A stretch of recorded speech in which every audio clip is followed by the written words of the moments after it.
শুনেলেন কিয়ামতের পূর্বে কিয়ামতের মারাত্মক আলামতের মধ্যে একটা আলামত হচ্ছে গোটা পৃথিবীতে হারাম আওলাদে ভরে যাবে, আপনি রুখতে পারবেন না। তা কি করে, প্রমোট কি করে পাবে? শুনেলেন ঠান্ডা মাথায় আপনার আমার সন্তানকে তারা জিনায় লিপ্ত করছে, আমরা বুঝতেই পারি না। এই যে 25শে ডিসেম্বর আমরা বলিনি, কলকাতার মিডিয়া এইবারে আর সমীক্ষা দেয়নি, সমীক্ষা দিয়েছে আমি পেপার পড়ার সময় পাইনি।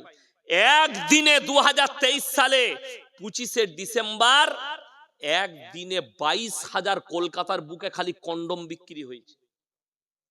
এতগুলো ছেলে মেয়ে জিনা করেছে, আপনার আমার ছেলে মেয়েরা ঠান্ডা মাথায় 25শে ডিসেম্বর জিনা করা, 1 জানুয়ারি জিনা করা, তারা নাম রেখেছে ভ্যালেন্টাইন ডে। 14 ফেব্রুয়ারি নাম রেখেছে ভ্যালেন্টাইন ডে, কাজ হচ্ছে জিনা করা। নাম রেখেছে রোজ ডে, কাজ হচ্ছে জিনা করা। নাম রেখেছে কিস ডে, কাজ হচ্ছে জিনা করা। এইগুলো সব জিনার এক একটা রাস্তা তারা খুলে রেখেছে, আপনি আমি বুঝতেই পারি না, আমার সন্তান বুঝতেই পারে না। আপনাকে স্যাম্পল বলি দিই, আজকে আমি ইয়াসিন জলসা করতে এসেছি, আমাকে যদি বলেন মৌলী সাহেব আপনার পরিচয় কি, আমি বাপের নাম লুবো না মায়ের? কথা বলে না, বাপের। আপনাদিকে আমি যদি ভাইকে বলি ভাই আপনার পরিচয় কি, ইনি বাপের নাম বলবে না মায়ের? বাপের। বাবা যদি মারাও যায় তাও বলবে আমি মৃত অমুকের সন্তান, ঠিক কিনা? আপনাদের এখানে ছাগলের ছানা হয় না, হয় না? আপনারা ছাগলের ছানা বলেন না পাঁঠার ছানা? ছাগলের গায়ের বাচ্চা হলে গায়ের বাচ্চা বলেন না পাঁঠার, ষাঁড়ের গায়ের বাচ্চা। আল্লাহ তাআলা ইনসানের পরিচয় ঘটিয়েছে বাপের দ্বারা, আর জানোয়ারের পরিচয় ঘটিয়েছে মায়ের দ্বারা। একটা ছাগল মাঠে গেলে 5টা পাঁঠা তার সাথে মিলামিশা করতে পারে, কার বীর্য থেকে বাচ্চা হয়েছে এটা আল্লাহ ছাড়া কেউ জানে না, ঠিক কিনা? একটা ষাঁড়, একটা গাই মাঠে গেলে 5টা ষাঁড় মিলামিশা করতে পারে, কার বীর্য থেকে বাচ্চা হয়েছে এটা আল্লাহ ছাড়া কেউ জানে না। যে মহিলাদের মনে মনে হচ্ছে একটা পুরুষ ইসলামে 4টা বিয়ে করতে পারে, কিন্তু একটা মহিলা কেন 4টা স্বামী রাখতে পাবে না, সেই দুর্বল মহিলা দিকে বলছি, সেই ঈমান হারা মা বোনের দিকে বলছি, শোনো, তোমরা যদি 4টা স্বামী রাখতে দাও তোমাদের মধ্যে আর জানোয়ারের মধ্যে কোনো ফারাক থাকবে না। কেন? বাচ্চাটা কার সংশয় দাঁড়িয়ে যাবে, সংশয় দাঁড়াবে।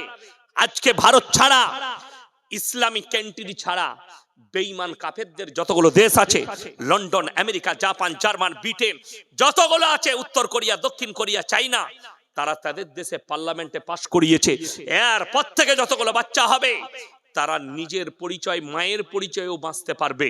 মা জিনা করবে, এখন তো নাম দিয়েছে রিলেশন।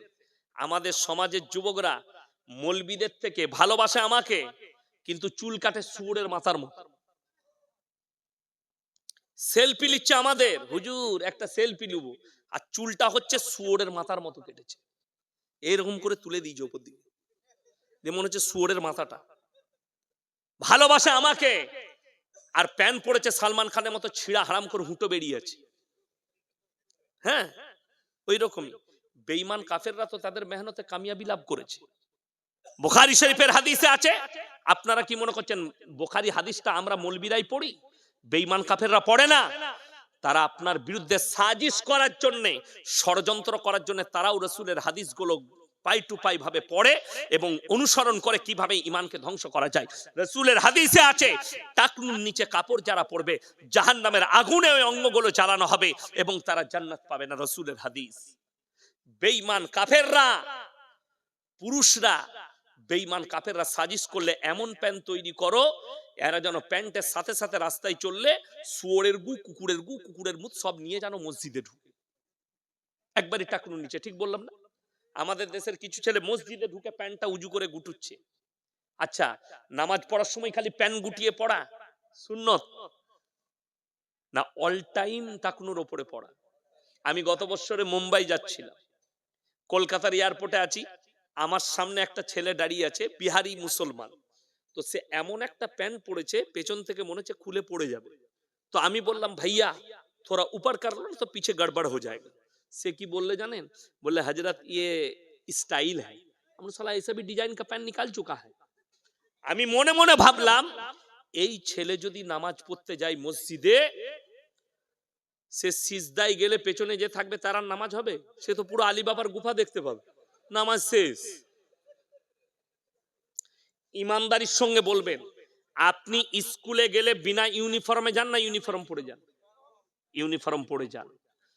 প্রত্যেক জায়গার ইউনিফর্ম আছে। আমি আমাদের বর্ধমান জেলায় এক জায়গায় শালিমার কোম্পানি হাইওয়ের উপরে হয়েছে, দিল্লি রোডে। তারা কি করে, মুরগির মাংসগুলো বিদেশে এক্সপোর্ট করে, মানে খালি ডানা কাটি লাই আর রান থান লাই, বাকি বুকের হাড্ডিটা এবং গর্দনের কাছে যে গলার সঙ্গে হাড্ডিটা থাকে এটা মার্কেটে বিক্রি করে। আমি দেখলাম মুসলমানরা অ্যাভেলেবেল কিনছে। আমি জিজ্ঞেস করলাম, এই তুমি যে মাংসটা বিক্রি করছো কোথা থেকে এনে? বলে শালিমার কোম্পানি। আমরা বেচতে পাবে না, আগে দেখবো হালালটা কিভাবে হচ্ছে। আমাকে ইনভাইট করলো, আপনি আসুন দেখতে। যাব।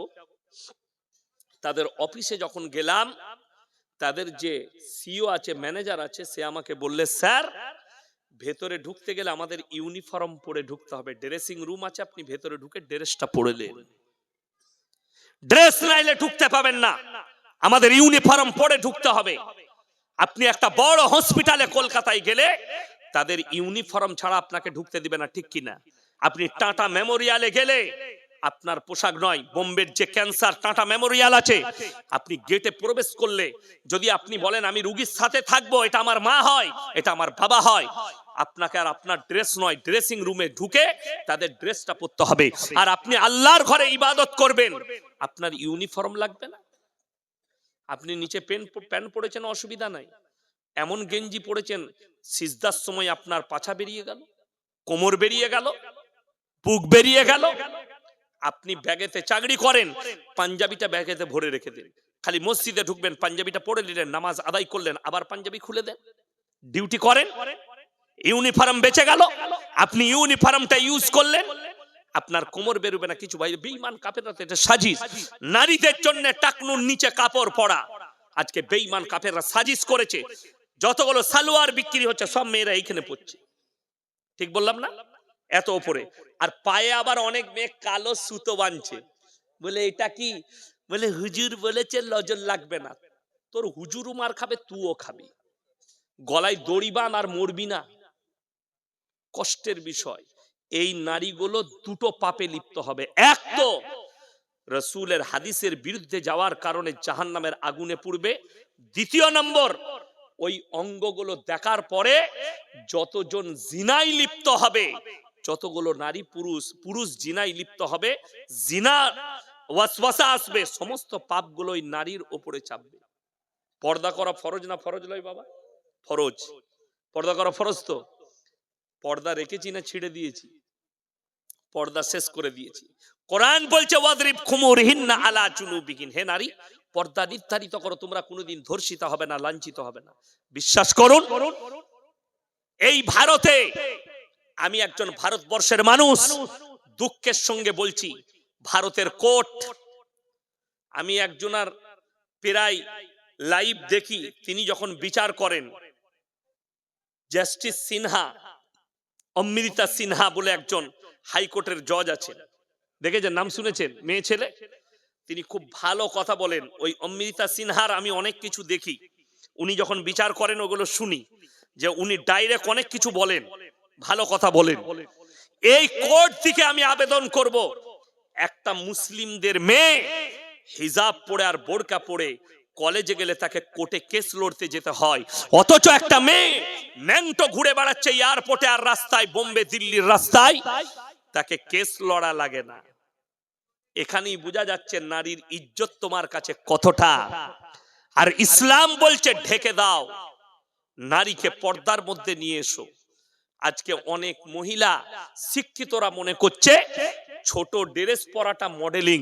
ছোট ড্রেস পরা যদি মডেলিং হয়, বাদুরিয়া থানায় সব থেকে বড় মডেলিং হচ্ছে কুত্তাগুলো, যারা কোনো পোশাকই পরে না।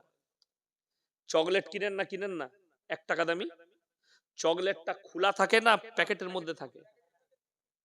আপনি ভেবে দেখুন, সামান্য 1 টাকা চকলেট, ওই চকলেটের প্যাকেটটা ফেলে দিলে যদি তার ইজ্জত নষ্ট হয়ে যায়, চকলেটটা খুলে বিক্রি করলে যদি ধুলোবালি পড়ে ইজ্জত নষ্ট হয়, একটা নারীর আল্লাহ কত মর্যাদা দিয়েছে কোরআনে।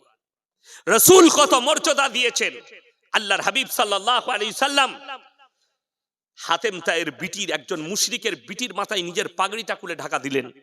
সাহাবীরা বললেন ইয়া রাসূলুল্লাহ, মুশরিকের বিটি। নবীজি বলেন, ধমক দিলেন, শোনো, আমি মেয়েদের মাথা ঢাকতে এসেছি, খুলতে আসিনি। জোরে বলুন সুবহানাল্লাহ। নবীজি মেয়েদের মাথা ঢাকতে এসেছেন, শরীর ঢাকতে এসেছেন, খুলতে আসেননি। আমার ভাই, আপনার বাদুরিয়া বাজারে কেউ যদি কলাগুলো ছিলে বিক্রি করে, মাছিগুলো কোথায় বসবে? কলাটা কেউ কিনবে? ধুলো পড়েছে। সামান্য কলা যদি ছিলে দেয়, দিয়ে বিক্রি করে, তার ইজ্জত যদি নষ্ট হয়ে যায়, আপনার বিবির, আপনার বিটির, আপনার মেয়ের আল্লাহ কতটা ইজ্জত দিয়ে, তাইলে তারা খুলে দিলে তাদের ইজ্জতটা কতটা যেতে পারে আপনি একটু অনুভব করছেন না? 1 টাকার চকলেটের ইজ্জত আপনার কাছে আছে, আপনার বিটির ইজ্জত আপনার কাছে নেই। 1 টাকা চকলেটের ইজ্জতটা বুঝলেন, আপনার স্ত্রীর ইজ্জত বুঝলেন না। আজকে মুসলমানদের একটা বিয়ের অনুষ্ঠান, নারী পুরুষ একসাথে প্যান্ডেলে বসে খায়। বেশিরভাগ নারী যে পোশাক পরে আসে, শয়তানও তাদেরকে দেখে লজ্জা পায়, ঠিক কিনা? আমি আজকে 17-18 বছর বিবাহ খাওয়া ছেড়ে দিয়েছি, অনুষ্ঠান বাড়িতে যাওয়া ছেড়ে দিয়েছি। তার কারণ হচ্ছে এই নারীদের বেপরদাহি আর হারাম পোশাক পরা, পেট আর পিঠ আর বুক বার করে তারা বেপরদা ভাবে শুনেলেন অলিমা খাওয়া সুন্নত, অলিমা খাওয়ানো সুন্নত। তার মানে এটা নয়। আজকে তো আমাদের দেশের লোক বুক ফুলিয়ে বলে আমি খাসির বিরিয়ানি খাওয়ালাম, টাকাটা কার? মেয়ের বাপের। তুমি তো পাঁঠা বিক্রি করে লোককে খাওয়াচ্ছ।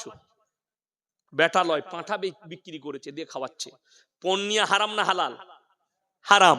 তাহলে তুমি লোকের পয়সায় খাইয়ে বলছো অলিমা খাওয়াচ্ছি না, মেয়ের বাপের নয়। তোমার যদি ওয়াকাত থাকে, অলিমা শুনেলেন সুন্নত কেমন, 10টা লোক জড়ো হলো, আমার বেটার বিয়ে দিয়েছি কালকে, ভাই আমি 1 পিস করে রসুলুল্লাহর একটু পানি খাওয়াচ্ছি আপনাদিকে, ওইটাই অলিমা হয়ে গেল, খাইয়ে দিলেন। শুধু তাই নয়, আপনার ওয়াকাত আছে, আপনি 10 জনকে খাওয়াবেন, 2 কিলো একটা মুরগি নিয়ে এসে আলু দিয়ে রান্না করে 10 জনকে খাইয়ে দিলেন, অলিমা হয়ে গেল।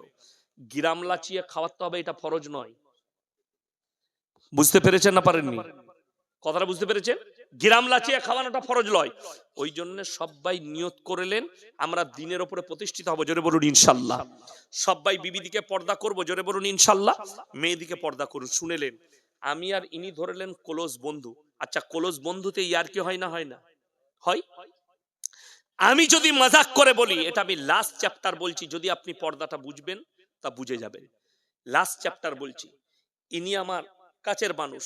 আমি যদি ইয়ারকি মেরে বলি, ভাই একটা কথা বলবো, বলো, আপনার বইয়ের ব্লাউজের সাইজ কত? সম্পর্ক থাকবে না ছিন্ন হবে?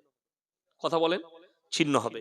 আপনার বন্ধু খালি আপনাকে মজাক করে বলেছে তোর বইয়ের ব্লাউজের সাইজ কত, আপনি সম্পর্ক ছিন্ন করলেন। আর আপনি নিজের বিবিকে বাজারে ঠেলে দিয়েছেন, দোকানে একটা পর পুরুষ বসে আছে, তার কাছে গিয়ে বলছে দাদা আমার একটা 44 সাইজের ব্লাউজ দাও, আমার একটা 34 সাইজের ব্লাউজ দাও। তখন তোকে লজ্জা লাগে না? তোর থেকে নির্বোধ আর কে হতে পারে? কথাটা বুঝতে পেরেছেন? আমাদের দেশের ছেলেরা চায়ের দোকানে হারাম করে 3 ঘন্টা আড্ডা মারে, বিবির জন্য ব্লাউজ কেনার সময় নাই, কিন্তু চায়ের দোকানে টাসের আড্ডায় 3 ঘন্টা সময় কাটায়।